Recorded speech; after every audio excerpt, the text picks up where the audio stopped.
So hello' and guys good evening সকলো কৃষকৰ আশা কৰোঁ সকলো ভালে আছে। মই হ'লো বুবুল লোহাৰ আন এটি ভিডিঅ'লৈ স্বাগতম জনাইছোঁ। মোৰ ইউটিউব চেনেলটোৰ নাম হৈছে বুবুল মিস্ত্ৰী ব্লগ। তো ফাইনেলি আছোঁ, ইয়াত দেখিছে ঘৰত।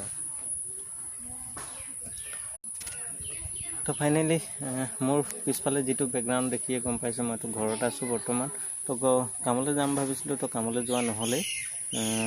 কামলৈ যোৱা নোহোৱা কাৰণ হৈ গ'ল বৰষুণটো দি দিলে নাই, তো সেইকাৰণে কামলৈ ওলাই যাব নোৱাৰিলোঁ। আৰু এতিয়া বৰ্তমান দেখিছে মই এয়া চকীত বহি আছোঁ। চকীত কেনেকৈ বহি আছোঁ, এই আছোঁ। কঁকালটো অকণমান আৰাম পাইছিলোঁ। ৰাতিপুৱা গাহৰি গঁৰাললৈ গ'লোঁ, তো পানী আনি ঢালিবলগীয়া হয় নাই টেংকিত, তো সেই ঢালি দিলোঁ আনি কিনে, তো কঁকালটো অকণমান আকৌ বিষ পৰি গ'ল।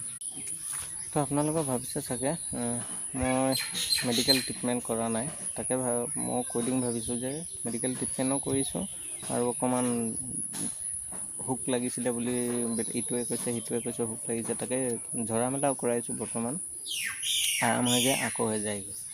তাকে এতিয়াও আপোনাৰ এক ছাইডটো খুচি আছে মানে। তো আপোনালোকে যদি জানে কমেণ্ট কৰি জনাবচোন। তো বৰ্তমান দেখিছে বহি আছোঁ ধুনীয়াকৈ।